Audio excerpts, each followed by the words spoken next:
আসসালামু আলাইকুম সুপ্রিয় শিক্ষার্থীরা, আশা করছি তোমরা সবাই ভালো আছো। আজকের এই ভিডিওতে আমি আলোচনা করব অষ্টম শ্রেণীর খুবই গুরুত্বপূর্ণ একটি অংশ কবিতা নিয়ে। কবিতা থেকে পরীক্ষায় মোট 10 মার্কের প্রশ্ন এসে থাকে। আজকের এই পর্বটি সাজানো হয়েছে তোমাদের আগামী অর্থাৎ বার্ষিক পরীক্ষায় আসার মতো কিছু গুরুত্বপূর্ণ কবিতা নিয়ে। তবে চলো শুরু করা যাক।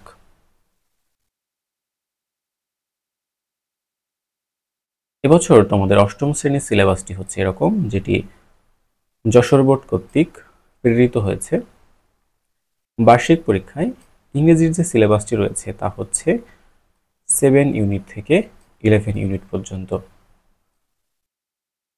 তোমাদের অর্ধবার্ষিকে ছিল 1 থেকে 6 ইউনিট, এবার বার্ষিকে হচ্ছে 7 থেকে 11 ইউনিট। অর্থাৎ আমাদের 7 থেকে 11 ইউনিটের মধ্যে যে কবিতাগুলো রয়েছে আমাদেরকে কিন্তু সেই কবিতাগুলোই পড়তে হবে, এবং পরীক্ষার জন্য এই কবিতাগুলোই কিন্তু বেশি গুরুত্বপূর্ণ। কবিতা পরীক্ষায় আসবে 10 নাম্বার প্রশ্ন এটি থাকবে, এবং এই কবিতার জন্য 10 মার্ক বরাদ্দ থাকবে।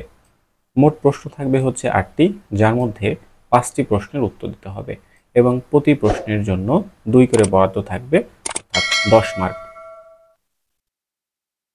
তাহলে আমরা সিলেবাস থেকে জানলাম আমাদের 7 থেকে 11 ইউনিটের মধ্যে পরীক্ষা হবে, অর্থাৎ 7 থেকে 11-র মধ্যে যে কবিতাগুলো রয়েছে আমাদেরকে কিন্তু সেই কবিতাগুলোই পড়তে হবে। এখন চলো দেখা যাক 7 থেকে 11-র মধ্যে কি কি কবিতা রয়েছে। তোমরা নিশ্চয় জানো ইউনিট 7-এ কোনো ধরনের কবিতা নেই। ইউনিট 8-এ একটি কবিতা রয়েছে, যেটা হচ্ছে লেসন 3-তে, এবং যে কবিতাটির নাম হচ্ছে দ্য নিউজ। কবিতাটি এমন, দ্য নিউজ লিখেছেন Michael Rosen. Here is the news, two incredible shoes, two incredible shoes. That's the news, when it rains they walk down drains, they glow in the snow, they grizzle in a drizzle, they sneeze in a breeze, they sneeze in a breeze, they got warm in a storm, they go soggy when it foggy, they have even hissed in a mist, but sad to say there comes a terrible forest. This is what happened. They got lost. That was the news. Two incredible shoes. Two incredible shoes. That was the news. তাহলে কবিতাটির নাম হচ্ছে সংবাদ, খবর, সমাচার। এই হলো সমাচার, দুটি অবিশ্বাস্য জুতো, দুটি অবিশ্বাস্য জুতো। এই হলো সমাচার। ভরা বর্ষায় তারা যায় নর্দমায়, চমকায় তারা তুষারে, হালকা বৃষ্টিতে ঘ্যান ঘ্যান করে, মৃদু বাতাসে হাঁচে, মৃদু বাতাসে হাঁচে, ঝড়ের মধ্যে উষ্ণ হয়, ঘন কুয়াশায় হয় ভারী, হালকা কুয়াশায় এমনকি ফোঁসফোঁসও করে। কিন্তু বলতে দুঃখ হচ্ছে এক ভয়াবহ ঠান্ডায় কি হয়, সেগুলো হারিয়ে যায়। এই ছিল সমাচার, দুটি অবিশ্বাস্য জুতো, দুটি অবিশ্বাস্য জুতো। এই ছিল সমাচার, এটি ছিল খবর। কবি এটি বোঝাতে চেয়েছেন। কবিতাটির মূল ভাব হচ্ছে এমন, দ্য নিউজ কবিতায় কবি একটি ছোট্ট জুতার মাধ্যমে মানবতার বেদনাদায়ক বাস্তবতা তুলে ধরেছেন। সংবাদে যখন বড় বড় রাজনৈতিক খবর, যুদ্ধ বা বিপর্যয়ের কথা আসে, তখন সে বিশাল খবরের ভিড়ে একটি শিশুর হারানো জুতা যেন তুচ্ছ মনে হয়।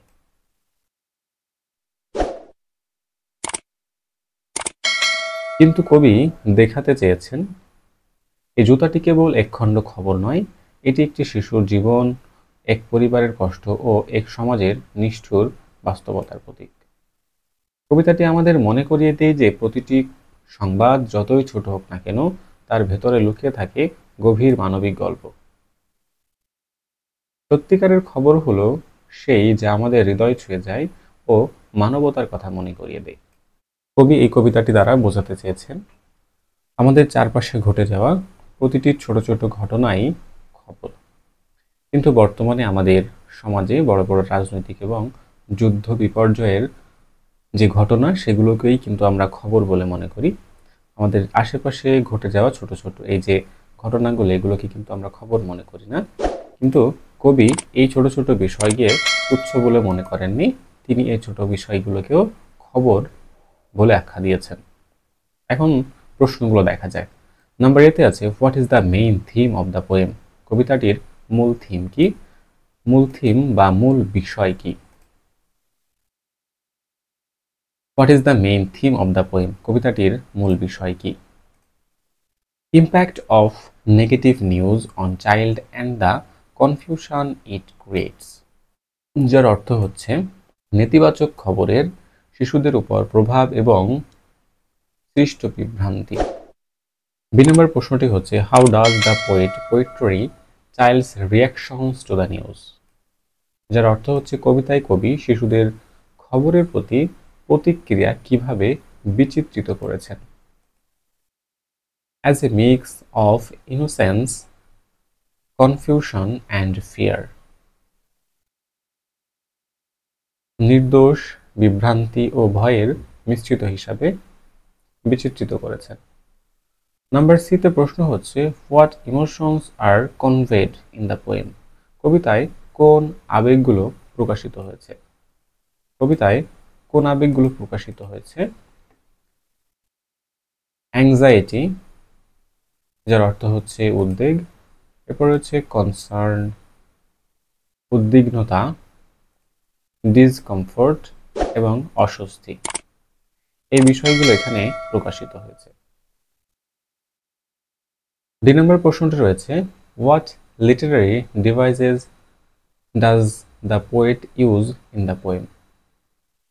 কবিতায় কবি কোন সাহিত্যিক উপাদানগুলো ব্যবহার করেছেন? উত্তর হচ্ছে imagery to emphasise emotional impact, চিত্রকল্প দিয়ে আবেগীয় প্রভাব জোরদার করেছেন। ৩ নম্বর প্রশ্নটি রয়েছে, why is the perspective of children significant in the poem? কবিতায় শিশুদের দৃষ্টিভঙ্গি কেন গুরুত্বপূর্ণ? Answer, highlights need to understand news effects on young audiences, তরুণ দর্শকদের কাছে খবর কিভাবে উপস্থাপিত হবে তা বোঝার প্রয়োজনীয়তা জোর দেওয়ার জন্য কবিতায় শিশুদের দৃষ্টিভঙ্গি ব্যবহার করা হয়েছে। জোর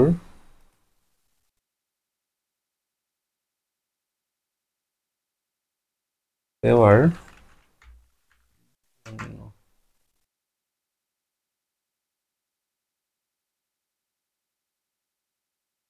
answer, two incredible shoes and their weather adventures, দুটি অবিশ্বাস্য জুতো এবং তাদের আবহাওয়া সম্পর্কিত অ্যাডভেঞ্চার।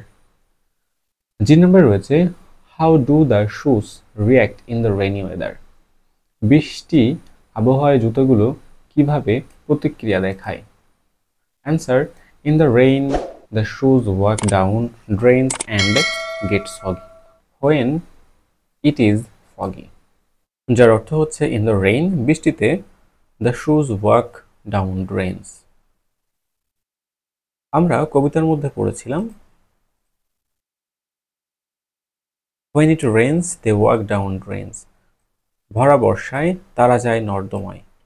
তারপর রয়েছে they go soggy, ঘন কুয়াশায়, when it foggy, হয় ভারী। ঘন কুয়াশার মধ্যে এটি কি হয়ে যায়? এটি ভারী হয়ে যায়। এস নাম্বার রয়েছে, what happens to the shoes in different types of weather? বিভিন্ন ধরনের আবহাওয়ায় জুতোগুলোর সাথে কি ঘটে?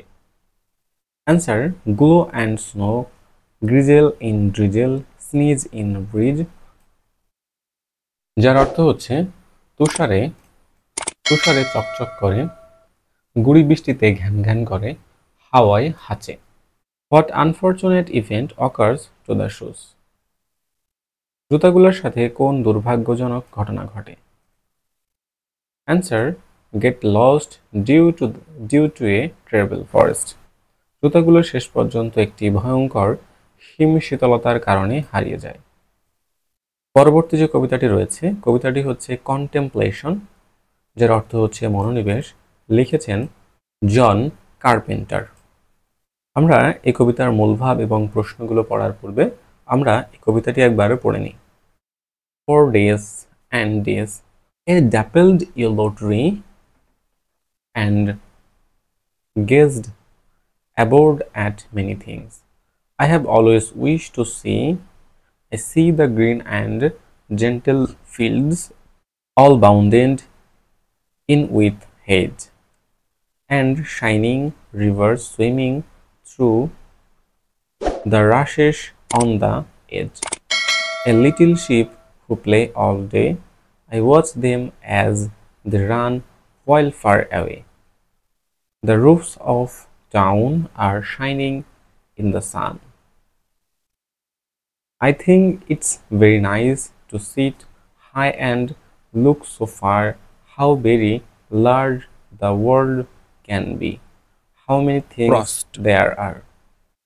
আমি অবারিত সবুজ মাঠ দেখতে পাচ্ছি, সব ঘন ঝোপঝাড়ের সারিতে ঘেরা, আর বহমান টলটলে নদ নদী দেখতে পাচ্ছি, কিনারে থাকা ঝোপঝাড়ের মধ্য দিয়ে বয়ে গিয়েছে।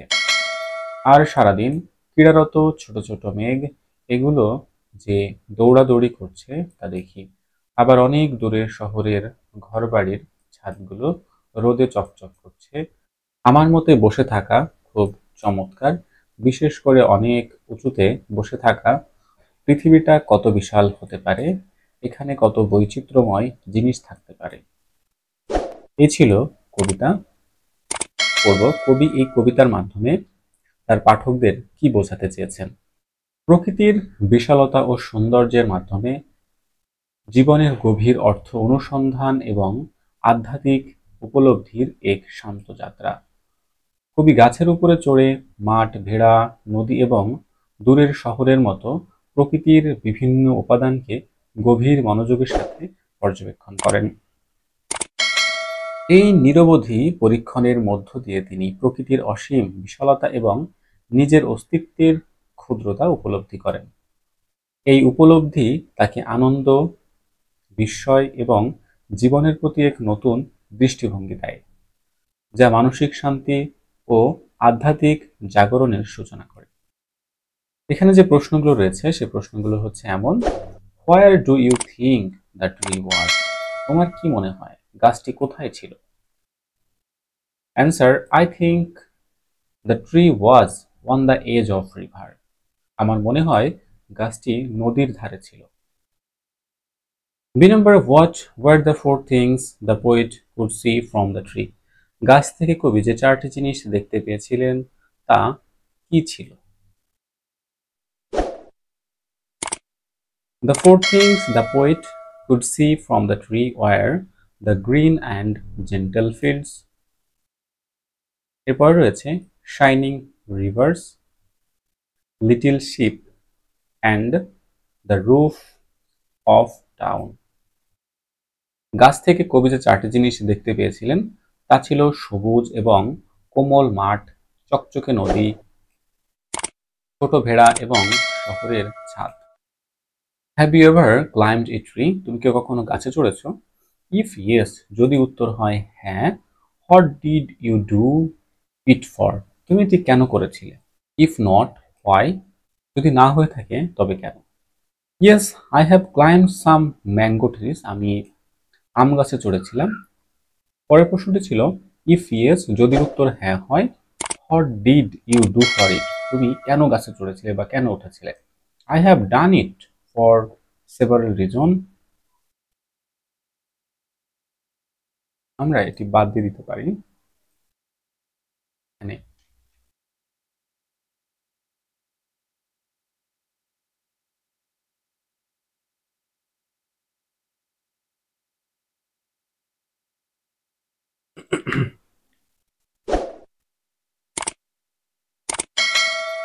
আমরা এখানে লিখতে পারি শুধুমাত্র I did it to pluck mangoes.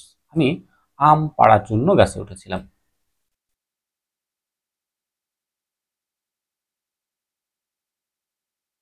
How does the poet evoke sense of nature in the poem? কবিতায় কবি প্রকৃতির অনুভূতি কিভাবে জাগ্রত করেছেন? The poet uses a vivid imagery to depict natural senses. কবি প্রাকৃতিক দৃশ্য চিত্রিত করতে স্পষ্ট চিত্রকল্প ব্যবহার করেছেন। ই নাম্বার হচ্ছে what emotions are expressed in the poem, কবিতায় কোন আবেগ প্রকাশিত হয়েছে? Answer calm, confusion, loving, for understanding, শান্তি বিভ্রান্তি, বোঝার আকাঙ্ক্ষা। কাম শব্দের অর্থ শান্তি, কনফিউশন যার অর্থ বিভ্রান্তি, লগিং ফর আন্ডারস্ট্যান্ডিং বোঝার আকাঙ্ক্ষা। এক নম্বর প্রশ্নটি হচ্ছে what does the title signify? What does the title signify, শিরোনামটি কি নির্দেশ করে? Answer the title signifies deep thinking and reflection, শিরোনামটি গভীর চিন্তা এবং প্রতিফলন নির্দেশ করে। Where has the speaker spend their time in the poem, কবিতায় কবি কোথায় তার সময় কাটিয়েছেন? The speaker has spend days climbing a daffodil tree, কবি দিনের পর দিন একটি হলুদ ঝলমলে গাছে চড়ে সময় কাটিয়েছেন। পরের প্রশ্নটি হচ্ছে what does the speaker see from the tree, কবি গাছ থেকে কি দেখেছেন? The speaker sees green field, shining rivers and playful sheep in the distance. কবি সবুজ ঘাট, কবি সবুজ মাঠ, চকচকে নদী এবং দূরে খেলাধুলা করা ভেড়া দেখেছেন। How does the speaker feel about their elevated position? উঁচু জায়গায় অবস্থান কবি কিভাবে অনুভব করেন? The speaker feels freedom and a broader perspective. কবি উঁচু জায়গায় বসে স্বাধীনতা এবং বিস্তৃত দৃশ্য উপভোগ করেন। 3 নম্বর প্রশ্নটি হচ্ছে what themes are conveyed through the poem, কবিতার মাধ্যমে কোন বিষয় প্রকাশিত হয়েছে?